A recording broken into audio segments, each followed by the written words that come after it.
Hi class, Professor Brennan here. We're finishing up our lecture on communication and close relationships. We are at part 5 and we're going to move right to the PowerPoint. And we're going to be talking about languages of love.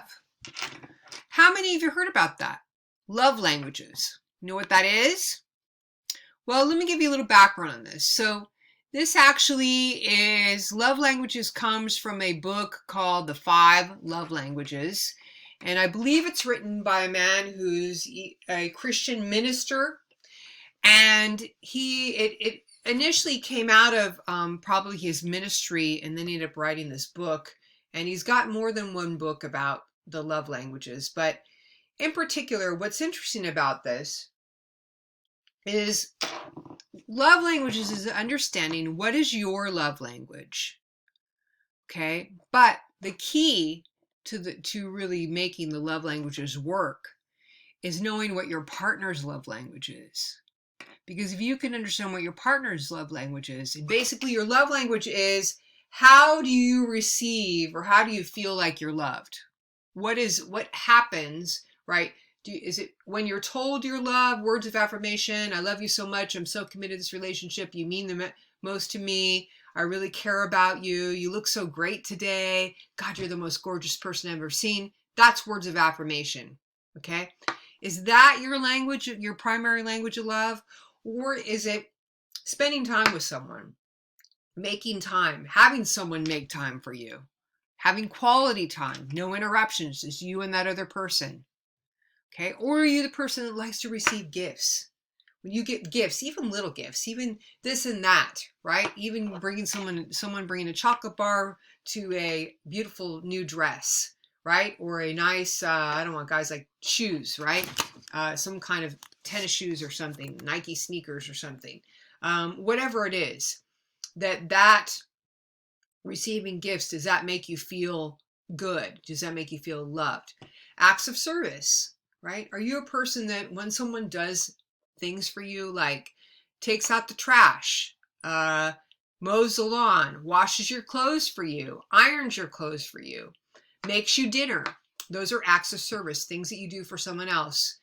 When someone does that to you, do you feel loved by that? Is that a way that you feel loved? So this is about how you receive love, not necessarily what you do, but what is your perception of being loved through these things, these acts and how are you receiving them?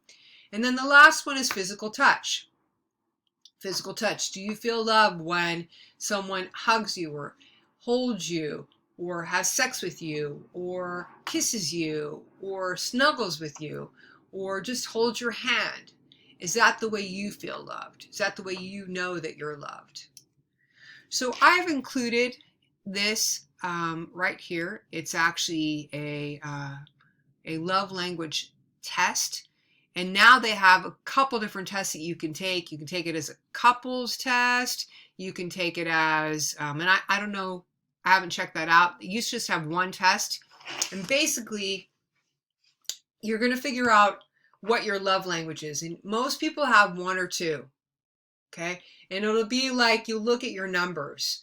So where you have the highest number is, generally speaking, your two highest numbers are your love languages. Why should you know this?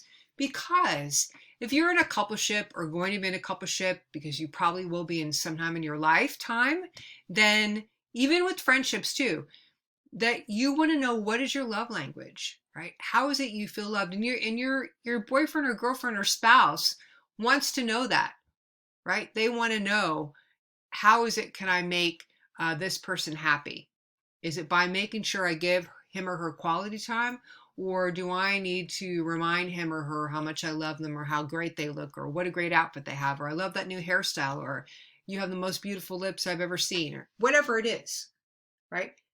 This is a way that we find out about ourselves. And I'm actually going to require you this for part of the assignment for this week is to take this test and figure out what is your love language and what does it mean to you. And so this is a really cool thing. Check it out.